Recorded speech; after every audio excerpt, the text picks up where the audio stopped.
नमस्कार दोस्तों, आपका स्वागत है Ram study of science channel में। और आज हम बात करेंगे रासायनिक अभिक्रियाओं के प्रकार के बारे में। इस टॉपिक से पहले इसका एक पहला पार्ट है वो रासायनिक अभिक्रिया एवं उत्प्रेरक के बारे में टॉपिक था, और आज रासायनिक अभिक्रियाओं के प्रकार के बारे में बात करेंगे कि रासायनिक अभिक्रिया कौन कौन से प्रकार की होती हैं और किस प्रकार अभिक्रियाएं संपन्न होती हैं। तो इन सब के बारे में आज हम बात करेंगे। तो रासायनिक अभिक्रिया के बारे में मुख्य रूप से अगर हम अभिक्रियाओं की बात करें तो रासायनिक अभिक्रियाएं 5 प्रकार की होती हैं। तो 5 प्रकार की अभिक्रियाओं में नंबर 1 हम अभिक्रिया की पढ़ेंगे तो हमारी पहली अभिक्रिया होगी संयोजन अभिक्रिया। संयोजन अभिक्रिया का दूसरा नाम होता है योगात्मक अभिक्रिया। मतलब संयोजन अभिक्रिया का शाब्दिक अर्थ हम निकालें तो इसमें अभिकारक जुड़कर किसी एकल उत्पाद का निर्माण करते हैं, यानी वह अभिक्रिया जिसमें 2 या 2 से अभिकारक मिलकर एकल उत्पाद का निर्माण करते हैं उसे हम संयोजन अभिक्रिया कहते हैं। जैसे संयोजन अभिक्रिया के उदाहरण बोर्ड पूछता है कि कार्बन का हम ऑक्सीजन के साथ दहन करते हैं तो CO2 गैस निकलती है, और CO2 गैस निकलती है तो ये एकल उत्पाद हुआ। यहीं पर कैल्शियम ऑक्साइड बिना बुझा हुआ चूना की अभिक्रिया जल के साथ कराते हैं तो बुझा हुआ चूना प्राप्त होता है। कौन सा चूना प्राप्त होता है? बुझा हुआ चूना प्राप्त होता है। उसे हम मतलब एकल उत्पाद प्राप्त होता है, उसे संयोजन अभिक्रिया कहते हैं। संयोजन अभिक्रिया के एकदम विपरीत अभिक्रिया होती है वियोजन अभिक्रिया। संयोजन का मतलब था जुड़ना, मतलब संयोग होना, और वियोजन का मतलब होता है अपघटन होना। तो वियोजन अभिक्रिया हमारी उपस्थिति पर निर्भर करती है कि कौन सा पदार्थ किसकी उपस्थिति में अभिक्रिया दर्शा रहा है। तो हमारी ये अभिक्रिया 3 प्रकार की होती है। नंबर 1 ऊष्मीय विघटन के आधार पर, नंबर 2 प्रकाश के आधार पर, और नंबर 3 विद्युत के आधार पर। तो ऊष्मीय विघटन अभिक्रिया वह अभिक्रिया जो या वह अभिकर्मक जिसमें किसी ऊष्मा की उपस्थिति के साथ अपघटित होता है उसे हम ऊष्मीय विघटन अभिक्रिया कहते हैं। जैसे कैल्शियम कार्बोनेट को अगर हम गर्म करते हैं तो कैल्शियम ऑक्साइड और कार्बन डाइऑक्साइड का उत्सर्जन होता है। पोटेशियम क्लोराइड KClO3 को जब हम गर्म करते हैं तो पोटेशियम क्लोराइड और ऑक्सीजन गैस का निष्कासन होता है। ये हमारी ऊष्मीय विघटन अभिक्रिया है। एक और हमारा किताब में उदाहरण दिया हुआ है, लेड नाइट्रेट को जब हम गर्म करते हैं तो वो 3 उत्पादों में टूटता है। प्रकाश अपघटन की अभिक्रिया ये सूर्य के प्रकाश की उपस्थिति में अभिक्रिया होती है। एक तो हमारी AgCl की अभिक्रिया जो सूर्य के प्रकाश की उपस्थिति में अभिक्रिया हो रही है, तो AgCl Ag + Cl2, तो मतलब इसमें सिल्वर अलग होता है, क्लोरीन गैस अलग निकलती है। यहीं पर AgBr सूर्य के प्रकाश की उपस्थिति में जब हम इसका विघटन कराते हैं तो Ag + Br अभिक्रिया होती है, और इस AgBr का उपयोग हम श्वेत फोटोग्राफी में इसका उपयोग करते हैं। इसी की जो तीसरी प्रकार है वो है हमारी विद्युत अपघटन की अभिक्रिया। जब जल का हम विद्युत अपघटन कराते हैं तो जल के विद्युत अपघटन में जो हमारी 2 गैसों से मिलकर जल बना होता है, ऑक्सीजन और हाइड्रोजन, इन दोनों गैसों का अपघटन हो जाता है।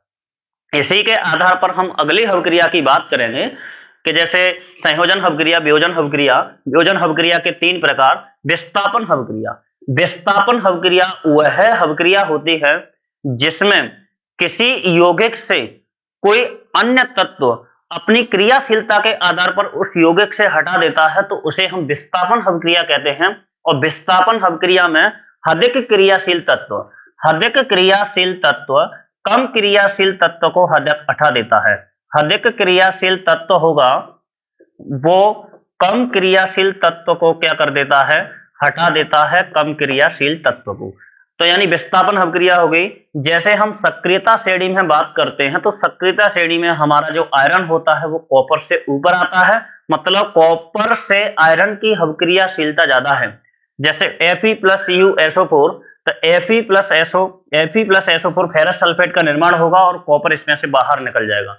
इसी प्रकार जैसे जिंक हाइड्रोजन सल्फेट या सल्फ्यूरिक अम्ल के साथ अभिक्रिया कराते हैं तो इसमें से हाइड्रोजन निष्कासित होती है और जिंक सल्फेट का निर्माण होता है। ये हमारी विस्थापन अभिक्रिया होती है। ये क्रियाशीलता के आधार पर निर्भर करती है। द्विविस्थापन अभिक्रिया वह विस्थापन अभिक्रिया जिसमें अभिकारकों के बीच आयनों का आदान प्रदान होता है उसे हम द्विविस्थापन अभिक्रिया कहते हैं। द्विविस्थापन यानी 2 आयनों का आदान प्रदान होगा अभिकारकों के बीच और एक नए उत्पाद का निर्माण होता है। जैसे सोडियम सल्फेट की अभिक्रिया अगर हम बेरियम क्लोराइड के साथ करते हैं तो बेरियम सल्फेट का निर्माण होता है, उसके साथ सोडियम क्लोराइड का निर्माण होता है। तो ये बेरियम सल्फेट होता है, ये हमारा एक अविक्षेप के रूप में प्राप्त होता है और ये एक श्वेत अविक्षेप के रूप में एक इस बॉटम में जाकर जमा हो जाता है। इसी अभिक्रिया को हम अविक्षेपण अभिक्रिया के नाम से जानते हैं। दूसरी अभिक्रिया हो गई हमारे अपचयन और उपचयन अभिक्रिया। जब अपचयन और उपचयन अभिक्रिया साथ साथ चलती हैं तो उसे हम रेडॉक्स अभिक्रिया के नाम से जानते हैं। तो हमारी जैसे कॉपर ऑक्साइड की हाइड्रोजन के साथ अभिक्रिया कराते हैं तो कॉपर में से ऑक्सीजन निकल जाती है और हाइड्रोजन में ऑक्सीजन जाकर जुड़ जाती है। तो जिस यौगिक में ऑक्सीजन की कमी होती है उसे हम अपचयन अभिक्रिया होती है और जिस यौगिक में हाइड्रोजन की वृद्धि होती है उसे हम अपचयन अभिक्रिया कहते हैं। इसके आधार पर अगर हम और बात करें कि ऊष्मा के आधार पर हमारी अभिक्रियाएं कितने प्रकार की होती हैं, तो ऊष्मा के आधार पर अभिक्रियाएं दो प्रकार की होती है, मतलब ऊष्मा शोषी अभिक्रिया और ऊष्मा क्षेपी अभिक्रिया। ऊष्मा शोषी अभिक्रिया वह अभिक्रिया होती है जिसको संपन्न करने के लिए ऊष्मा का अवशोषण होता है।